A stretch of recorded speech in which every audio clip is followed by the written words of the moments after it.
Hey everybody. We're going to start in just a minute. I've got a surprise guest today. 1 minute. How's everyone doing today? Happy Wednesday. Up there, I've seen people. This is the best part.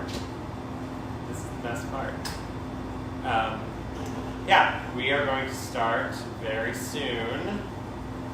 I wonder if my mom's watching today. I hope so. There we go. All of our pals are logging on. Because nobody has anything else to do.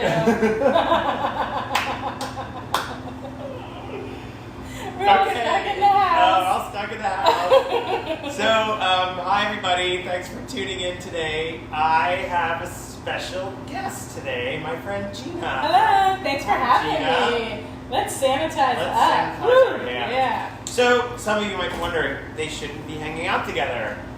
Gina's my really good friend, Gina and Aaron, and those are two of the people that I've decided to kind of cohabitate with. We're pretty healthy people. Gina's also helping us with delivery. She's going to come in and just kind of see what she can do. So we start delivery service at Big Bottom Market tomorrow. The link is up online. You can order tonight up until 9 a.m. in the morning, and then we coordinate the orders, and then we start delivering between 11 and 2 o'clock. So that's... Can I get wine delivered? Yes. That's amazing. You can get wine delivered. Cheers. Cheers. Yeah. Cheers on that. So this is the Big Bottom Market red wine. It's a Lodi Zinfandel made by Taft Street Vineyards. It's delicious. Mm-hmm. Perfect for an afternoon like today. $19 a bottle. Wow. All of our B-label wines are $19 a bottle, and those are all on sale. We deliver to a certain group of neighborhoods, like within the area. I think it's about a 15 or 20 mile radius. But that's perfect. Yeah, it's perfect. And then there's some other great menu items. So log on to bigbottommarket.com. Up in the upper kind of middle nav bar, there is a delivery tab. Go to that delivery tab and you can order from there. And remember, don't forget about Etsy. We have seen a spike in orders on Etsy, which is really exciting. Biscuit mix, honey. We sold one of these great dolls today, the Dia de los Muertos dolls that are made by an artist. Can I get a book delivered? Not only can you get a book delivered, the book will be signed when you get it. Wow. It was pretty exciting. That's really exciting. Yeah. So you're probably wondering why we have all of these cans and spices in front of us. My good friend Brooke, who lives in Charlotte, North Carolina. Hey, I'm pretty sure it's Charlotte. Hey Brooke, asked me this question. She said, will you please talk about canned foods and spices? So my cabinets are filled with canned foods and spices that I just never ever use. And so I want to come up with some interesting ideas on how to use them. So Gina and I did a little shopping yesterday. We went to Safeway. It was pretty fun. I know. Gina went to Costco today. I did. It wasn't bad. It wasn't bad. I heard you had a huge fight. With Aaron. Aaron is her mom. We've made that. We've since made that. Yeah. He wanted to buy like 30 things of disinfectant wipes. And Kleenex. There's two of us. Yeah. Gina runs the household. Now I'm in trouble. I hope Aaron's not watching. So we went out, we bought a bunch of cans of stuff, and just started thinking about different ideas of what you can do with canned foods and spices to make your canned foods a little better. Yeah. So what are some of the ideas we came up with, Gina? Well, these are some of the items we pulled yesterday. Garbanzo beans, super versatile. We can use them in hummus. What I like to do is I take them out of the can and drain them. I always drain any beans or things like that are in a can, because once they're in their can that long, the starch tends to build up, and then they can get a little gummy. So you rinse off all that schmuck. I prefer to, yes. Yeah. And then what I'll do with garbanzo beans. I don't know. I don't do that. So that's hard. No. I didn't think so. No, I never have. So I just drain them. I dry them off a little bit, and then I toss them with a little bit of this Mexican spice and a little bit of olive oil. It's called tagine, right? Yeah. What kind of olive oil do we love to use? Oh, olive oil. It's perfect. And I toss them with some seasoning, some olive oil, put them on a sheet tray, bake them in the oven till they're nice and crispy, and they're a perfect healthy snack. Yeah. Or to toss in a salad just for a little crunch. Ooh. Yeah, Well, it's delicious. it's interesting because I was thinking about those garbanzo beans too. I did a little research online, but before I did that, I called my mom because one of the things that we bought were canned peas, and I said to my mother, who I have conversations with about food all the time. Like, we could record our phone calls because they're so interesting. But I called her today and I was like, what would you do with a can of peas? And she said, throw them away. Yeah. That's what Gina said too. But I was like, no, that's not an option, Mom. Give me an idea. She's like, my idea is for you to throw them away. So we ended that conversation. But I found a recipe for hummus and mint. Hummus and mint and pea, like a hummus made with garbanzo beans, mint and peas, with just like tahini, mint, lemon, olive oil, and it sounded like a really delicious. Yeah. I haven't made it yet, but it sounds absolutely delicious. So, I mean, who doesn't love a canned pea? yeah, who doesn't love a canned pea? The other thing is pea soup. Pea soup. I said this yesterday, and you're like, no, you gotta get all the starches out. I think you can make a really good pea soup with like a vegetable broth, and peas and some dill maybe, or chicken broth. I mean, I think it's a really easy, quick thing to make. I mean, you should try it. Yeah, I think I will. I think you should.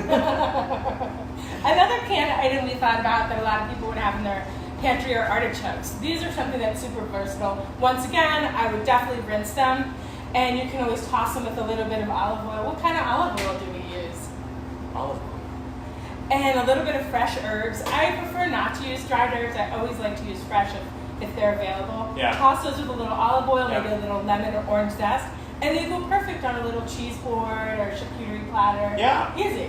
Well, and the other thing I would do, we make a chickpea artichoke spread here at the market, and so I would just make the same hummus that you would make with your chickpeas and just add in artichokes. I think Now you it's have a great chickpea idea. artichoke spread. Or toss them in pasta, Oh, yeah. put them on a pizza. I think it's a great idea. Yeah, that's a great idea. What about those potatoes, Michael? What Oh. would you do with a canned potato? These canned potatoes, well, you would do nothing with them. I would do nothing. But the really interesting thing about canned potatoes, it's a full pack thing. We have these in our pantry all the time. When I was growing up, we would make this, and anyone in my family is watching right now, they'll know exactly what the recipe I'm going to say. It is bacon, onions, and these potatoes and parsley, and you saute it, and it's really delicious. Yeah. Saute them. But what about like a what was that dish? We talked about this, and I forgot the name. Scalloped potatoes. Scalloped potatoes. I mean, I don't see why they wouldn't work. I mean, if anything, they're just going to get mushy because they're waterlogged. Yeah. So that might be your major issue.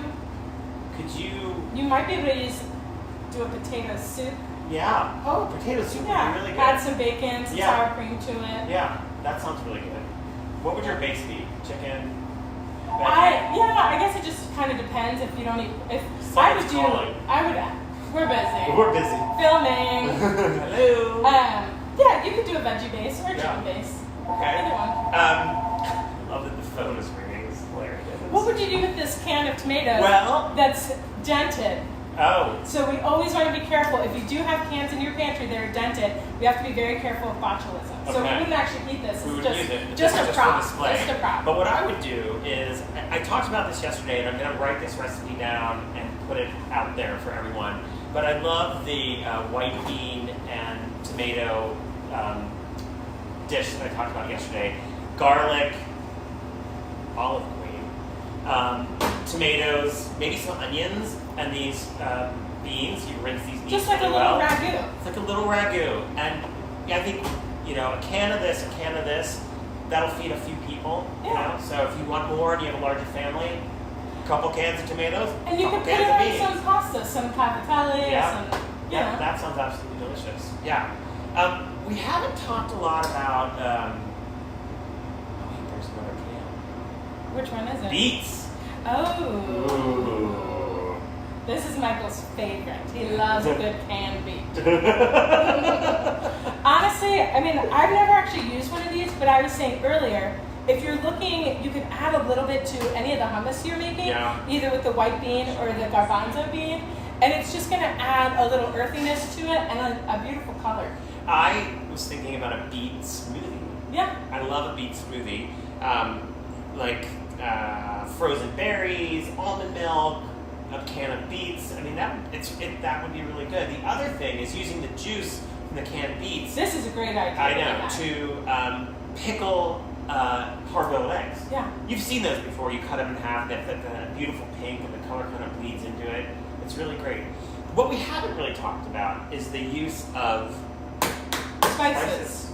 Yeah, I mean, like certain things like this, they kind of all go into categories. If you're looking to do something more of like a Mediterranean, or Middle Eastern, or like shakshuka. Yeah, hey, you could use the tomatoes. Do you guys know what shakshuka is? It's basically a breakfast dish. It's tomatoes, eggs, fresh herbs. Once again, fresh herbs. We're gonna talk about that. Or you could make a nice Middle Eastern tagine. If you've got some squash or some zucchini sitting around with some red onion, saute that all together, add your garbanzo beans for a little protein with your turmeric and your curry powder. Yeah, and cardamom, ground ginger, And maybe you have a can of coconut milk. Yeah. Just add that, reduce it down, voila, dinner. Okay, let's talk about a really important question, I think, is dried herbs. Are we a yes or no on dried herbs? I'm definitely a no. I'm a no, too. If you've got dried herbs in your house, the only one that I would recommend that you keep would be dried fennel. I like to put fennel in my, you can put fennel in your shakshuka, that would be absolutely delicious. But you like to toast it first. I always try and toast like a big seed like that. If you're doing like cardamom seeds or the fennel seed, I always toast. It just brings out, the bouquet of the herb. Yeah. So we want you to get rid of all of your dried herbs. It's just that it's pointless. Fresh herbs are so abundant and so easy. You can grow them in your backyard. It's not that hard at all. We have parsley growing in the back here at Big Barn Market, and it's a weed, basically. Same thing with mint. Mint is like a weed. Yeah, I love fresh mint. Yeah, fresh mint is so good. Oh, God. Well, so if you're going to throw away all your spices, you're going to need to go and buy spices. That's somewhere. true. So there are a few good sources, depending on where you are. Brooke. There's actually a Penzies in Charlotte. You may know this already, but Penzies is one of the best spice companies out there. The other one that I love is Calustians. It's based in New York City. It's on Lexington Avenue at 23rd. They also have an online shop, so that's another great resource for spices. Both of those places are super affordable. If you're in San Francisco, you can go to the San Francisco Herb Company. That's in the Mission. That's on 14th Street. And then, of course, all my Pittsburghers out there, you can get it down Penmac. Get your spices down there. They have a really great spice selection. So I would definitely recommend going and to Whole Foods. If you're looking at food store chains, I would say Whole Foods is going to be one of your better bets. Yeah. So hopefully that was helpful. If you have any questions, send them to us, and we'll answer them via Facebook, and we'll put that recipe up for the tomato and bean situation that we talked about. Well, thanks for having me today, Michael. Thanks this for has coming, been Gina. fun. Cheers. Cheers.